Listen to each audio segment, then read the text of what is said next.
foto mayat yang korban COVID yang sudah meninggal. Itu sampai di wrappingnya sampai di ini banget ya dok ya, kalau kayak di bandara gitu ya, di wrappingnya. Kayak wrapping di bandara, ada di Sumatera, ada di Surabaya, di Jakarta. Itu kalau misalnya dokter itu pasiennya sebenarnya negatif atau meninggal bukan karena corona, tapi dokternya itu mendiagnosanya itu bilangnya positif tuh dok, karena katanya disuruh sama rumah sakitnya. Apakah itu benar dok? WHO juga sudah merilis yang baru nih dok. Selain epidemi yang terjadi, epidemi COVID-19 ini, sekarang ada yang baru Ustaz. Namanya adalah infodemi.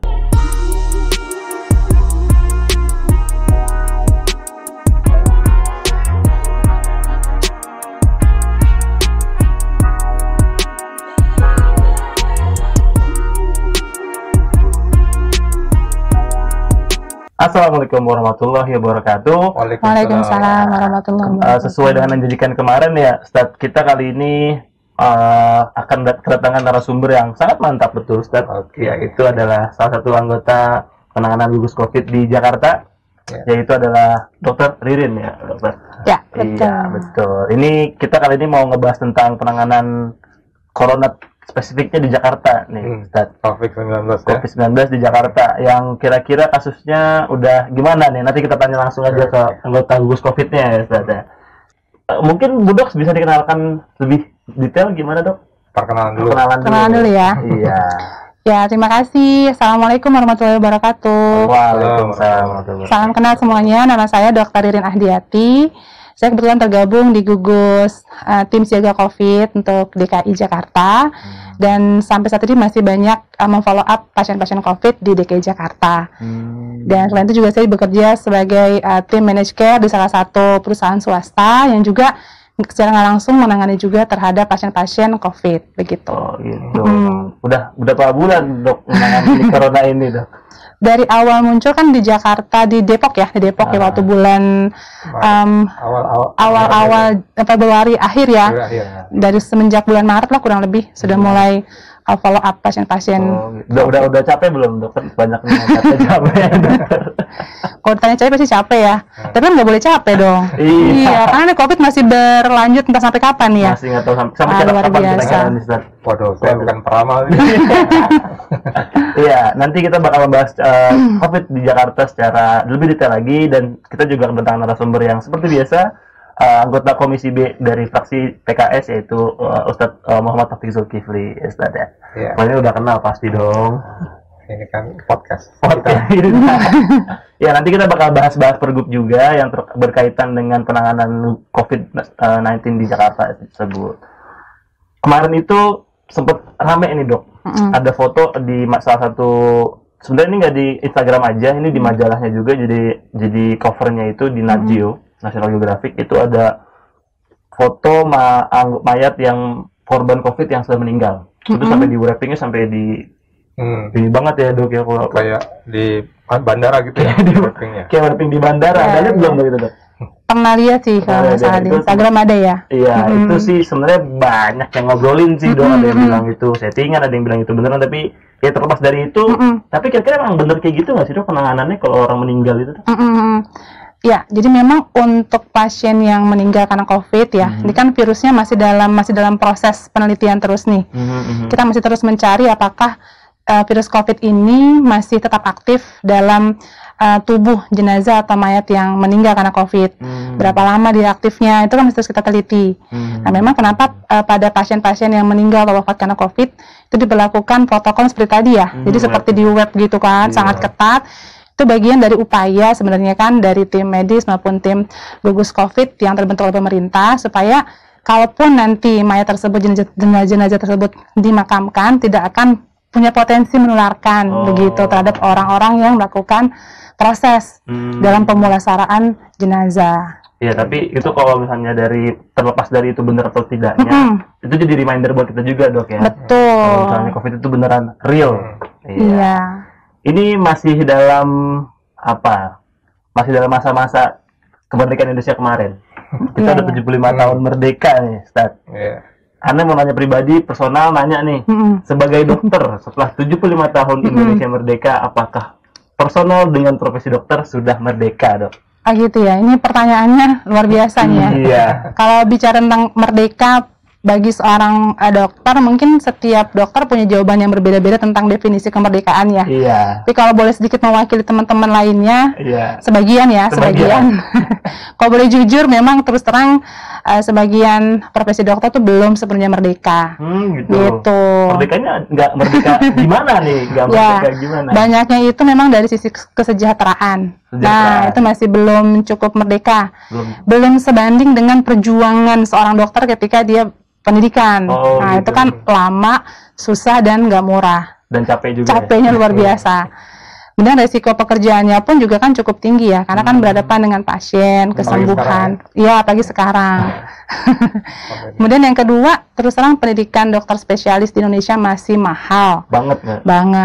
Tidak mudah dan tidak murah. Padahal katanya kita masih butuh banyak SDM dokter. Tapi justru di negara kita masih termasuk yang agak sulit gitu untuk pendidikannya. Jadi oleh sebab itu masih belum merdeka. Belum sepenuhnya merdeka. Masih harus diperjuangkan kemerdekaannya. Diperjuangkan kemerdekaannya. Nunggu proklamasi berarti ya. Proklamasi. Ini menarik nih, Ustaz. Dokter Ririn ini bilang kalau misalnya dia belum merdeka karena belum dapat bayaran yang setimpal sesuai. Itu kan bisa dibilang ekonomi juga dong, Ustaz. Itu kalau menurut dari Ustadz itu melihat ini dari dokternya langsung, Ustaz. Kira-kira ada nggak upaya pemerintah untuk menaikkan pendapatan dokter tersebut gitu, Ustaz? Kalau menaikkan dokter berarti anggaran di Kementerian Kesehatan ya. Jadi memang ini nanti tergantung dari keputusan atau kebijakan dari eksekutif dengan legislatif. Jadi kan setiap tahun ada anggaran dan sebenarnya bukan hanya bidang kesehatan yang merasakan kekurangan atau tadi belum merdeka. Bidang lain juga ternyata, misalnya pendidikan, betul. Ekonomi. Jadi mungkin kita bersama-sama lah, Dok ya. Mudah-mudahan bisa. Kalau fokusnya itu ya, fokusnya adalah. Tapi mungkin yang perlu diinikan saat ini adalah penghargaan tidak hanya dalam bentuk materi ya, tapi penghargaan dalam bentuk apresiasi terhadap tugas-tugas dokter.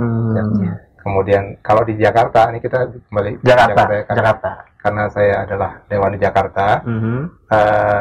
Menurut saya pribadi, alhamdulillah Gubernur Pak Anies Baswedan itu sudah cukup memberikan apresiasi pada tenaga kesehatan. Dengan misalnya di masa COVID ini adalah ada tempat-tempat khusus, misalnya hotel Cempaka Putih memang kita pakai khusus untuk menampung atau menjadi tempat tinggal dari para tenaga kesehatan yang mengurus COVID. Gitu. Ya, betul. Udah ada support kalau dari pemerintah Jakarta.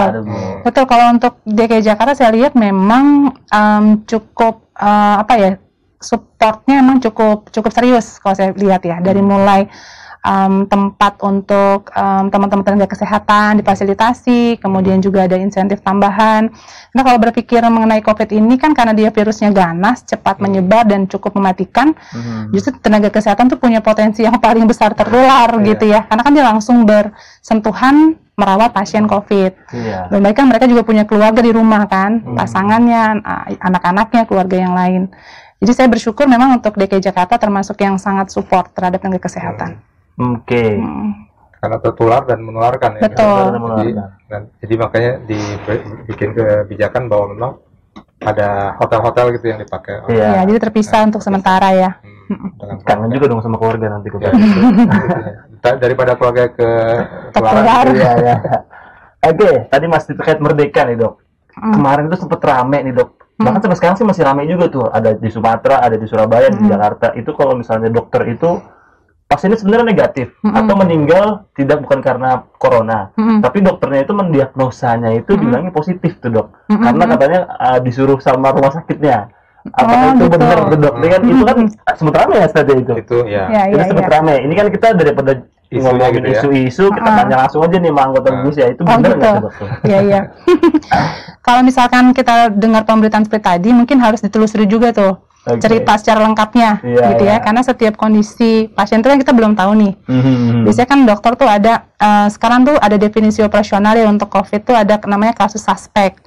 Jadi suspek itu adalah orang-orang yang sudah punya keluhan mengarah ke COVID, tapi PCR-nya belum keluar atau belum dites PCR. Nah, apakah memang tadi yang kasus tadi itu termasuk kasus suspek gitu kan? Si pasien ini sudah punya gitu keluhan mengarah ke COVID, tapi dia belum sempat dicek PCR-nya, keburu meninggal misalkan. Nah, biasanya untuk keamanan, karena ini kasusnya kan pandemi ya, virus yang sangat menular. Jadi biasanya memang untuk keamanan diberlakukan seperti protokol COVID untuk keselamatan bersama sebenarnya konteksnya gitu. Jadi kalau untuk kasus yang tadi atau pemberitaan yang lainnya mungkin kita harus lihat secara kronologis detailnya, case per case, jadi nggak bisa langsung semua disamain gitu ya, kayak gitu. Iya sih, ada beda kasus beda cerita lagi. Betul. Oke, itu tadi Mas itu. Sekarang kita mau flashback dari protokol kita setelah beberapa bulan dari Jakarta di mengalami ini. Ya. Kalau misalkan kita lihat di bulan Maret akhir, di bulan April yang mana Jakarta sepi banget itu sampai langitnya warna biru, itu kan di saat bulan-bulan itu Ustaz tambah masih 50, 60, orang masih belum ada yang berani keluar tuh Ustaz. Tapi sekarang kasusnya 1000 dong sehari. Iya, itu luar biasa. Coba dicek di jalanan itu rame banget dong. Iya, kan nongkrong nggak pakai masker, bergumul-gumul. Nah, itu sebenarnya apa? Gimana tuh dok? Pendapat dokter dulu nih, kita nanya pendapat melihat realita yang sekarang. Gimana tuh dok? Mungkin kan waktu awal COVID ini muncul kan semua jadi heboh ya, semua heboh, semua takut, ya kan, sehingga respon pertama adalah melindungi diri kan gitu ya. Ketika kebijakan stay at home itu dimunculkan, semua orang jadi taat, tunduk gitu kan, patuh, nggak mau kemana-mana, takut. Tapi kan ternyata ini bergulir lama sekali kan, sebulan, 2 bulan, lama-lama orang kalau di rumah secara psikologis kan mungkin bosan juga kan. Nah, ketika merasa itu sudah mulai muncul tuh, bosan, udah mulai jenuh, mulai masuk era PSBB kan waktu itu kan. Mulai bisa aktivitas tapi setengah-setengah. Nah, situ mulai kontrol diri orang-orang tuh beda-beda kan. Ada yang masih suasana waspada, ada juga yang sudah suasananya kayak udah suasana nggak ada apa-apa gitu. Akhirnya mulai muncul lagi. Angka-angkanya semakin drastis, apalagi ketika masuk era new normal. Sebenarnya itu istilah new normal itu kondisi aktivitasnya yang seperti sudah normal, tapi kan kondisi pandeminya belum normal, masih jadi ancaman kan. Akhirnya orang udah kebawa suasana, soal tuh kayak nggak ada apa-apa, kayak normal lagi, tapi lupa bahwa ancaman sebenarnya itu belum berakhir. Mulailah muncul mungkin agak abai gitu ya, lalai ketika kumpul ngobrol sama teman-temannya tanpa masker, tanpa physical distancing, pulang ke rumah langsung mandi, bawa virus kan, mau nggak mau kan, karena lagi ke keluarganya, ke orang yang serumah. Akhirnya angkanya meningkat gitu, tanpa kita sadari. Gitu. Itu dari dokter nih. Sekarang kita mau nanya sama anggota DPRD. Sebenarnya nih, apakah Pergub itu sudah melingkupi semua peraturan yang ada? Karena kan kalau misalnya kita lihat di Pergub 78 itu kan yang pakai masker, tidak bergerumul, menjaga jarak, cuci tangan, itu kan Ustaz. Itu sebenarnya Pergub ada nih Ustaz. Tapi kalau misalnya kan tidak ada, apakah memang kurang tegaskah peraturannya? Atau memang mungkin penerapannya itu susah? Atau mungkin anggota-anggota di lapangan yang untuk menertibkan kurang atau gimana tuh Ustaz kira-kira? Ya, jadi pertama mungkin saya flashback tadi ya. Jadi di awal Februari, di akhir Februari awal Maret itu, ketika baru 2 di Depok, sebenarnya Jakarta udah antisipasi ya. Jadi dengan pertama kali yang minta supaya bisa ada lockdown dulu istilahnya, kemudian yang pertama juga menutup semua tempat pariwisata, Ancol, kemudian kebun binatang, taman mini dan seterusnya, dan taman-taman kecil semua ditutup, kemudian orang diminta ke rumah dan kemudian stay at home. Jadi sebenarnya kalau dilihat dari kebijakan itu sudah duluan ya. Tapi kemudian memang ketika orang dimasukkan ke rumah itu kan harus ada, nanti saya makan gimana gitu kan ya. Dan kepada DPRD juga akhirnya banyak komplain, banyak orang yang mau minta audiensi istilahnya gitu ya, bahwa saya misalnya wedding pengusaha wedding itu ya, wedding organizer ya. Kemudian terutama juga pariwisata ya, orang-orang yang bergerak pariwisata, kemudian kan hotel, kemudian restoran, itu kan terlalu tutup semua. Artinya tidak ada ekonomi dari mereka, sehingga kemudian ketika pemerintah menutup usaha, kemudian memulangkan manusia ke rumah-rumah masing-masing, maka harus ada bantuan sosial gitu. Ada sesuatu yang diberikan supaya mereka bisa tetap hidup, nanti nggak mati karena COVID, tapi matinya karena kelaparan gitu. Dulu kayak gitu ininya ya. Tapi kemudian dengan itu sebenarnya berhasil ya, artinya tingkat sempat menurun. Iya, kenaikannya itu berhasil diredam sehingga kemudian sempat menurun, sehingga akhirnya PSBB diperbaiki dengan atau dijadikan PSBB transisi. Ya. Jadi pembatasan sosial berskala besar itu jadi transisi. Nah, tapi itu sudah berlangsung 3 bulan ya, hampir 3 bulan, hampir 4 bulan gitu kan. Sehingga dari sisi sosialnya kan memang banyak drama juga di situ pada waktu ya. Artinya ada pemerintah pusat, pemerintah daerah, kemudian ada pihak dokter yang udah meninggal segala macam kan. Sehingga kemudian dan keadaan manusia Jakarta atau orang-orang di rumah itu tertekan. Tapi ketika PSBB transisi diumumkan itu langsung seperti kata dokter ya, seperti wah berarti udah bebas nih. Dan kemudian ketika transisinya dibuka, nah itu kan kelihatan dari data yang ada kan. Di situ naik lagi. Waktu itu gubernur mengatakan bahwa ini harus nanti akan ada rem gitu, rem mendadak kalau misalnya ternyata tinggi. Sebenarnya itu juga desakan dari para anggota DPRD untuk segera membuat PSBB jadi lebih ketat, bukan lebih longgar waktu itu. Karena ada masukan dari masyarakat. Jadi terutama juga kan DPRD ini baru 1 tahun ya. Kemudian mereka punya konstituen. Jadi ketika kemudian keadaan ekonomi konstituen atau masyarakat warga yang mendukung mereka itu turun, mereka mintanya kepada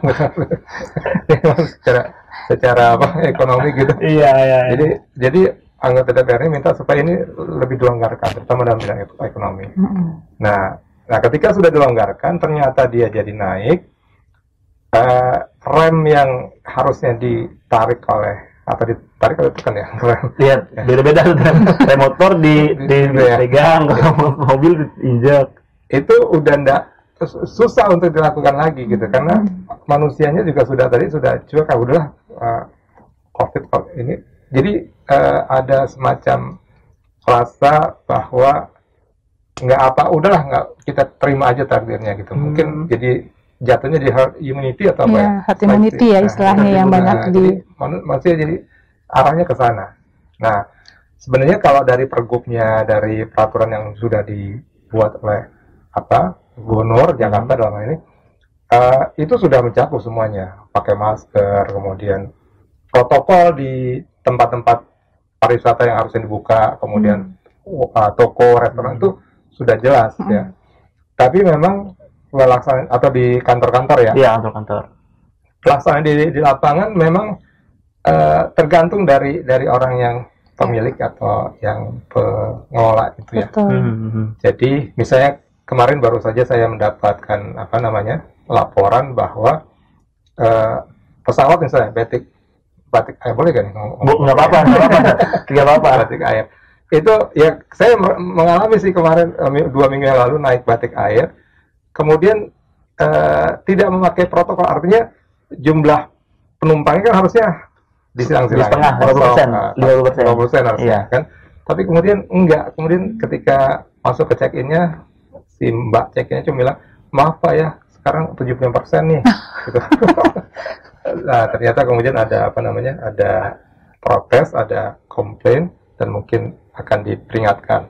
Artinya pengawasan di lapangan memang sulit kan, karena tenaganya kurang juga, dan kemudian kultur di Jakarta kelihatannya lebih demokratis dibandingkan dengan Jogja misalnya. Nah, kemarin saya ke Jogja. Oh iya, baru Jogja ya. Mereka justru COVID-nya tidak setinggi Jakarta, bahkan produktif efisien. Enggak, yang rate-nya apa tuh? Ya, produktif yang laju penularannya. Penularannya. Apa namanya? Rate apa tuh? Lupa juga sih. Kurva, kita sebut kurva aja, Ustaz. Mereka berhasil menahannya di bawah Jakarta ya. Di bawah 5%. Ketika ditanya kenapa begitu? Ya karena di sini lebih mudah untuk mengatur masyarakat.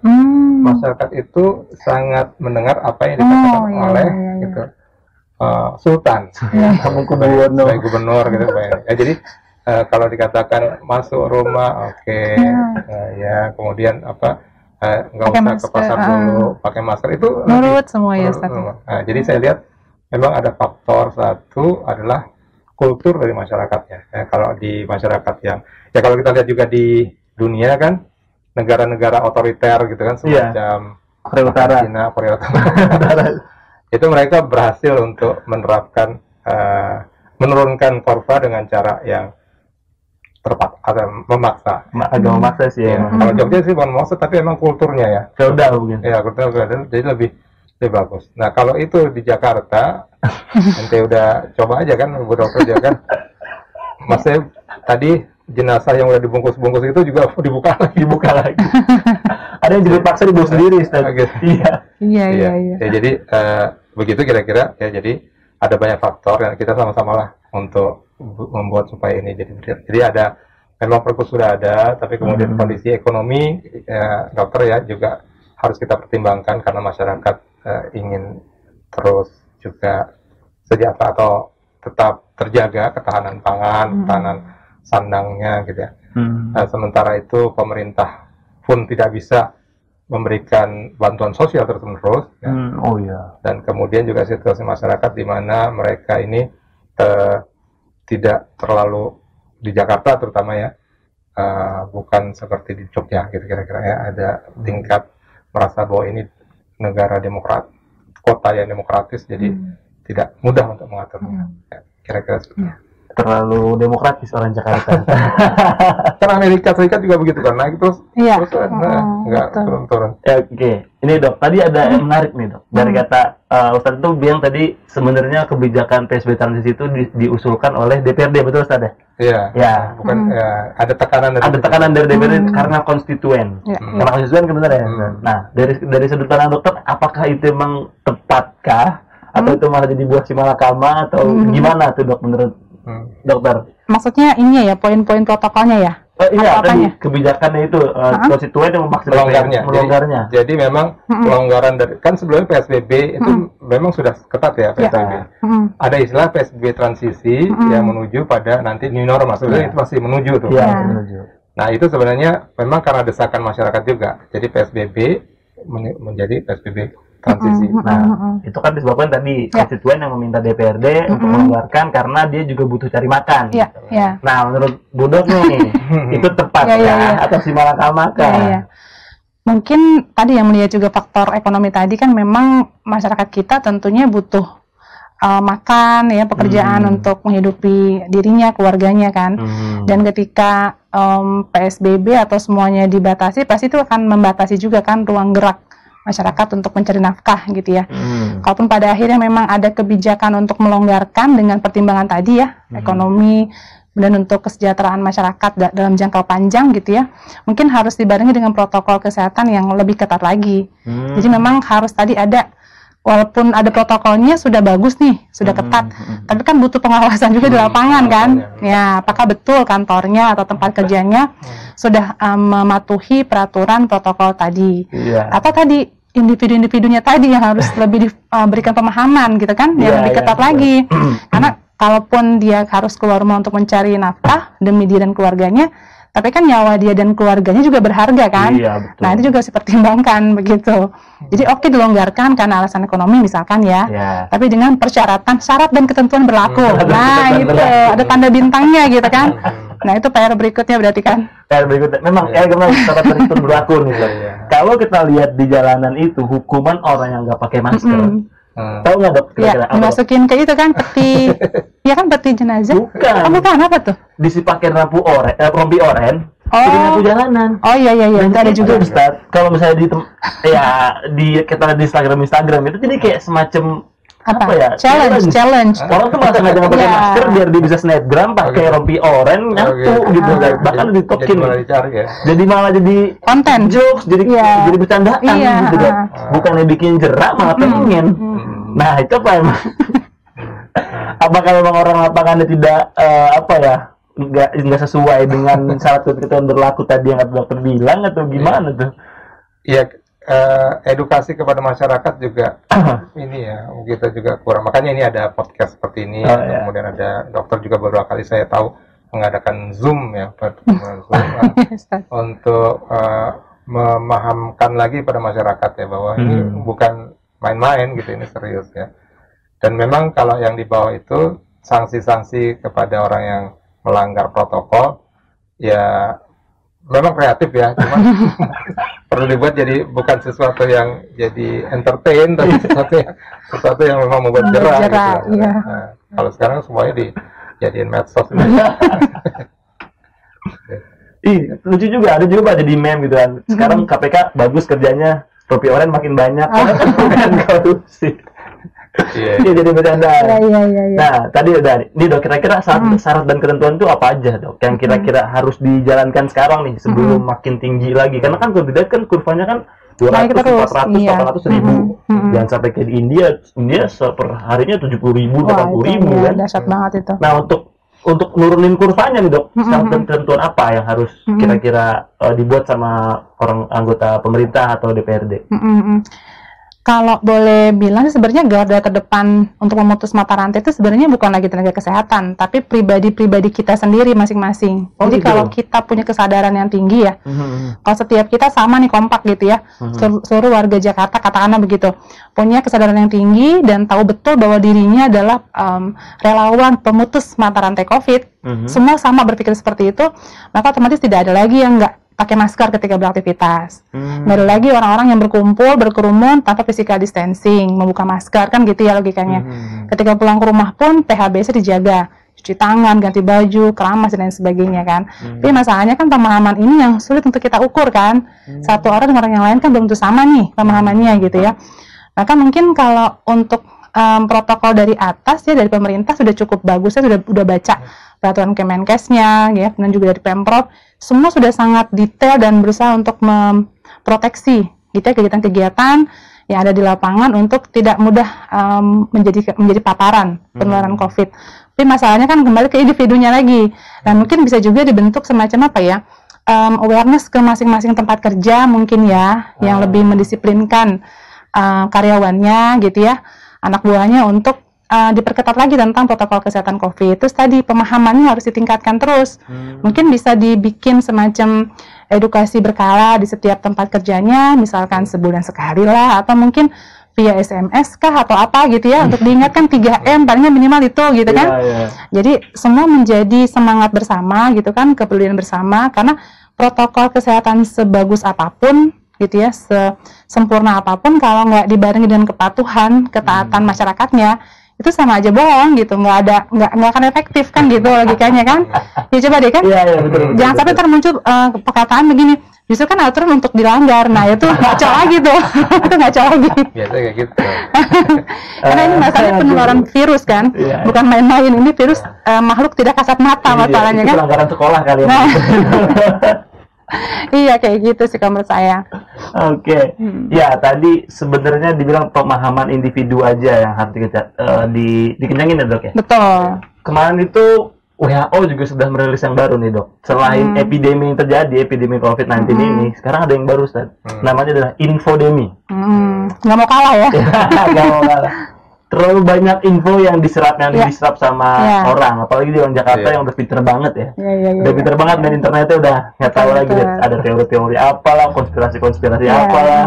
Bahkan ada yang bilang COVID itu cuman desain tragedi macam-macam lah yang bilang. Bahkan juga kayak yang kemarin kan artis yang di Bali ketangkep karena nggak pakai masker, bilang itu adalah dokter kacung WHO gitu. Itu sebenarnya dari bagian dari infodemi gitu. Nah, apakah memang infodemi itu terjadi karena dokter-dokternya yang kurang mau ngomong di mic-nya? Maksudnya dokter kan dia melakukan sosial media lah, kampanyekan, mensosialisasikan gitu masalah corona itu bener loh, real nyata loh. Dan ternyata malah kalah banyak sama mereka yang konspirasi gitu. Iya. Banyak banget ya info-info yang beredar ya terkait COVID ini, termasuk yang terbaru yang katanya minyak kayu putih sebagai obat penyembuh COVID. wah saya pas dengar berita itu kayaknya happy banget, kayak emang betul. Jadi rumah sakit nggak akan penuh dong, cukup kita nyeduh teh aja di rumah. Itu saya yang sedih dok.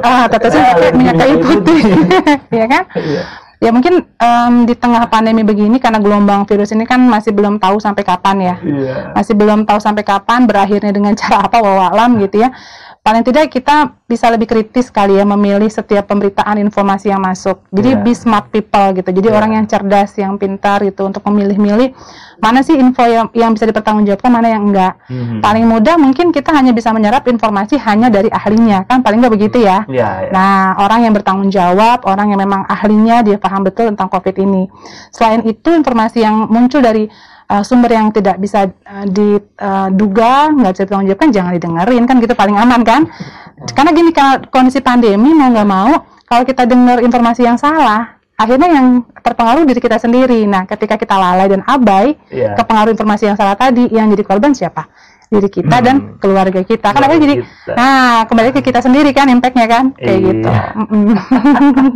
Ya, memang kalau ngebahas corona itu banyak banget Iya, banyak banget. Jujur kalau misalnya aneh, secara pribadi kita misalnya ngumpul sama teman-teman aja gitu, pasti ngomongin, berita baru nih, gini, macam-macam, corona begini, corona begitu. Tapi ini karena ada DPRD-nya dan Komisi B, ekonomi. Saya mau, aneh mau nanya nih, Ustaz, kalau misalnya dari ekonomi, ini kan kayak aneh udah di PHK dari Maret kemarin. Curhat ya. Curhat nih. Udah di PHK dari Maret kemarin. Kalau nggak di PHK nggak jadi. Kira-kira langkah apa yang dilakukan sama pemerintah Jakarta untuk menaik? Tadi kan bilang karena tuntutan ekonomi, bilang gitu kan, untuk melindungi daripada bukan mati corona, mati kelaparan gitu. Langkah ekonomi apa yang dilakukan sama pemerintah Jakarta, tapi sesuai sama protokol yang diajukan dokter? Iya, jadi sebenarnya tadi ya bahwa PSBB transisi, PSBB yang dilonggarkan itu sudah dibarengi dengan protokol yang diketatkan sebenarnya. Protokol untuk new normal itu artinya dulu seperti ini, sekarang seperti ini new ya, cuman dia new-nya tuh yang lebih ketat. Ya. Nah, tadi kan saya lihat saya katakan bahwa memang akhirnya ketika pelaksanaan ininya udah ada nih perangkat hukumnya, perangkat aturannya. Tapi ketika pelaksanaan itu yang mengawasi emang kurang. Ya. Nah, tapi saya lihat dari satu sisi tadi bahwa memang sekarang edukasi deh.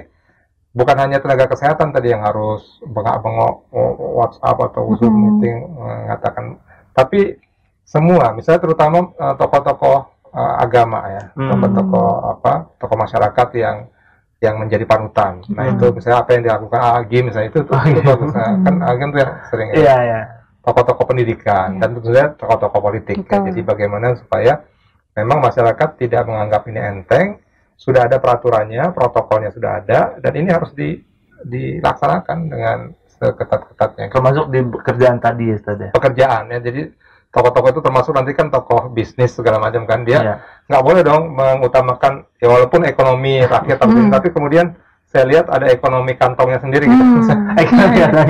Seperti tadi kan maskapai penerbangan itu ya penerbangan. Jadi dia hanya mementingkan penerbangan saya naik nih jangan 50% tapi 70% atau 80%. Pertimbangan kelihatan pertimbangan apa nih gitu kan? Udah sendiri ya. Iya, protokolnya kok dilanggar gitu ya. Nah, jadi kira-kira DPRD kelihatannya akan ke arah sana. Jadi bagaimana edukasi ini atau kita memanggil para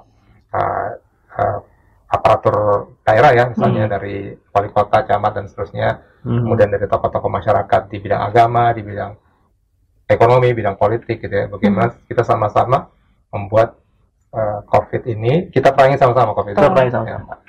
Oke, ini mau nanya terakhir nih, Pamungkas nih dok. Kemarin itu Pamungkas. Pamungkas. Jadi kemarin itu, dan udah banyak banget yang ngebahas ini, kalau misalkan angka influencer itu 90M, dan riset untuk vaksin hanya 5M. Nah, dari teman-teman dokter, apakah memang urgensi menggunakan influencer sebagai penyuara COVID itu 90M tepat? Lebih banyak, berapa kali lipat tuh, Ustaz? 5 berbanding 10? 18 kali lipat. Apakah memang lebih urgen dibandingkan melakukan untuk riset vaksinnya? Gitu loh. Nah, menurut dokter gimana tuh dok? Itu udah dikonfirmasi kan ternyata, bahkan ada ketua tim ininya tuh ketua tim influencernya kemarin udah disebut sama pemerintahnya. Gimana tuh dok? Mau bahas itu? 50M ya tadi. Enggak, 90M. 90M ya. Iya. Besar banget ya. Besar. Dan untuk riset vaksinnya cuma 5M. Iya. Susah juga ngomongnya nih saya. Kalau ngomongin MM-an susah juga nih ya. Maksudnya kecewakah gitu ya. Dok? Atau mungkin rasa kok 5M dikit banget dibandingin untuk artis 90M gitu. Tadi kan juga bilang kecewa kita honorer lebih dikit gitu. Ya memang kalau untuk angka yang disebutkan tadi udah jauh banget sih, berlipat ganda ya ininya ya. Agak kurang masuk akal atau kurang rasional mungkin ya kalau boleh jujur ya. Ya memang kalau memang urgennya sekarang tentu untuk serius mencari vaksin dong dan meneliti obat ya. Karena itu yang kita butuhkan kan pencegahan dan pengobatan kan.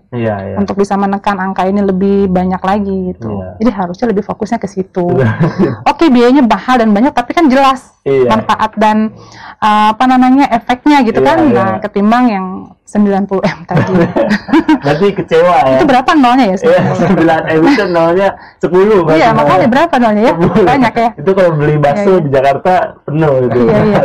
Mungkin sedikit nih Ustadz. Tadi Ustadz bilang juga kita perlu memberikan penguatan ke perangkat daerah sampai ke level terendah ya Ustadz ya. Ini barusan tadi pagi di dekat rumah itu ada konvoi pawai gitu dari ibu-ibu penggerak PKK, saya kurang tahu. Jadi mereka keliling gitu ya, kurang lebih 50 orang berbaris pakai spanduk, berbagi masker. Pakai pengeras suara, teriak-teriak, Bapak Ibu jangan keluar rumah tanpa memakai masker. Jangan lupa bawa hand sanitizer kemana-mana, itu luar biasa. Kalau perlu keluar rumah jangan lupa untuk menjaga jarak 2 meter. Itu yang nggak pakai masker di stop sama mereka, di stop. Ditanya, Mas mana maskernya, dikasih masker, gitu kan? Itu. Nggak dipukul. Saya pikir nih, saya juga pengen tanya tadi dari mana? Apakah dari tim RW, kelurahan, kecamatan? Tapi emang luar biasa, paling tidak. Saya melihat langsung dari depan mata saya tadi pagi, paling tidak di wilayah saya gitu ya, semoga juga sama dengan wilayah yang lain gitu ya. Ada sih, di rumah nggak ada ya, itu menyedihkan deh. Itu harus jadi penggerak berarti. Nah, itu luar biasa. Jadi paling tidak mereka sudah mulai muncul kesadarannya untuk dirinya dan juga untuk orang-orang di sekitarnya. Itu luar biasa. Tadi pada keliling sekitar kurang lebih mungkin bisa ngelewatin 2 atau 3 RW itu tadi mereka keliling. Kan jauh. Udah keliling sekitar 1,5 jam balik lagi ke depan rumah saya. Berarti kan cukup jauh kelilingnya. Dan ibu-ibu itu kan? Ibu-ibu, ada bapak juga. Sekitar 50 orang deh. Ada anak-anak juga di depan megang-megang. Mereka pakai masker kan? Pakai masker. Pakai masker, pakai face shield, bagi-bagi masker, bagi-bagi hand sanitizer gitu. Luar biasa. Itu bagus. Itu apakah memang dari pemerintah itu? Memang kan setiap kelurahan, setiap RW itu kan jadi gugus tugas corona itu ya. Tapi memang ada yang punya kreativitas bagus gitu ya, kemudian ada yang cuek. Makanya tadi tergantung dari bagaimana tokoh masyarakat itu memandang COVID ini gitu ya. Mohon maaf kan masih ada, walaupun udah sampai hari gini nih, masih ada yang menganggap tadi ya, ini adalah konspirasi. Kita harus lebih cinta pada Allah, lebih takut pada Allah daripada corona. Itu kan konyol gitu kalau saat ini gini kan. Jadi siapa yang bisa mengubah itu adalah para tokoh masyarakat tadi.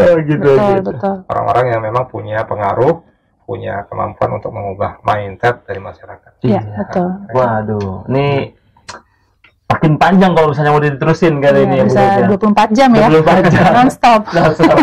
Tapi kan Budok selama ini ngisi-ngisi Zoom ya? Ngisi Zoom, penyuluhan-penyuluhan. Lebih asik ngisi Zoom apa ngisi podcast kayak gini? Sama serunya. Tapi lebih menegangkan podcast kayaknya ya. Soalnya kan nggak ada yang feedbacknya ya. Iya gitu.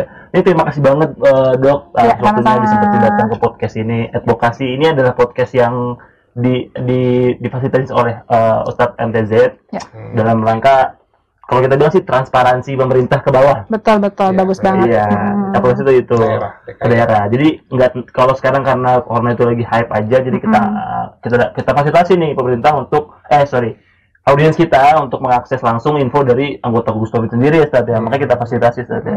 Ini nggak cuma corona doang, tapi kedepannya ada SKPD yang lain. Tapi by the way terima kasih banget Bu Lili dari sempetin jauh-jauh dari Jakarta Selatan ya. Masih Jakarta juga. Kan udah macet deh Ustadz. Iya, sama keluarga kota Jateng mau jalan-jalan sekali. Jalan-jalan di mobil doang tapi nggak keluar mobil. Iya. Dan juga terima kasih juga Ustadz disempetin. Pulang dari Jogja langsung ke sini. Nggak istirahat dulu tuh Ustadz. Oh, istirahat dulu tadi. Oh, istirahat dulu sebentar. Tapi well appreciated banget, Ustaz.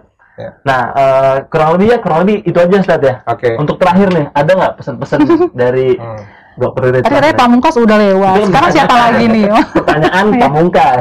Sekarang ini closing statement atau pesan lah pada. Mungkin yang paling penting tadi ya. Jadi kita harus merasa kita adalah bagian dari pemutus mata rantai COVID. Jadi setiap individu punya semangat yang sama, punya kepedulian yang sama, gitu ya. Bukan hanya untuk dirinya, tapi coba bantu untuk ingatkan orang sekitarnya, keluarganya, teman-temannya, orang di sekitarnya, gitu ya. Sehingga benar-benar ini menjadi satu upaya gerakan kita bersama untuk peduli melawan COVID bareng-bareng. Karena sekali lagi ini bukan tugasnya tenaga kesehatan aja, bukan cuma tugas dari struktur pemerintah, atau DPRD, Pemprov maupun pusat, tapi ini tugas kita bersama. Karena sekali lagi ini virusnya makhluk tidak kasat mata dan dia tidak memilih kepada siapa dia akan menginfeksi. Bisa kena siapapun walaupun satu anggota keluarga. Gitu. Dalam ya, Ustaz. Iya. Pesannya. Kalau Ustaz, pesannya apa, Ustaz, terkait corona ini, Ustaz, kepada audiens nih, Ustaz? Ya, pesannya tadi seperti yang tadi saya katakan, kita semua punya tanggung jawab yang besar untuk bisa menyelamatkan bangsa inilah ya dari pandemi COVID-19. Tanggung jawab yang lebih besar, lebih berat itu adalah pada orang-orang yang menjadi panutan masyarakat, ya, para tokoh masyarakat, dokter termasuk, kemudian para guru, para ulama, ustadz, ustazah, bahkan para selebritis gitu ya. Jadi makanya tadi influencer 90 miliar itu ya mungkin arahnya itu maksudnya supaya orang tuh bisa memanut pada seseorang yang memang banyak followernya lah kira-kira. Walaupun ya saya lihat tidak pembandingnya terlalu jauh, terlalu lebay. Jadi kira-kira stay safe semua. Tapi kalau misalnya bisa lebih baik adalah stay at home semua ya. Sekarang ada WFH, ada apa lagi, sekolah dari rumah, itu semua e-learning semua dijalankan. Ya PJJ. Kalau memang yang harus masih keluar juga, ya jangan lupa lah protokol kesehatannya, 3M, physical distancing, jalanin semua. Karena kan kalau tadi kata dokter, kalau nggak kita, siapa lagi yang memutus rantai? Terima kasih buat yang dengerin, salam semua buat keluarga. Kita dari Advokasi mengucapkan terima kasih dan assalamualaikum warahmatullahi wabarakatuh. Waalaikumsalam warahmatullahi wabarakatuh.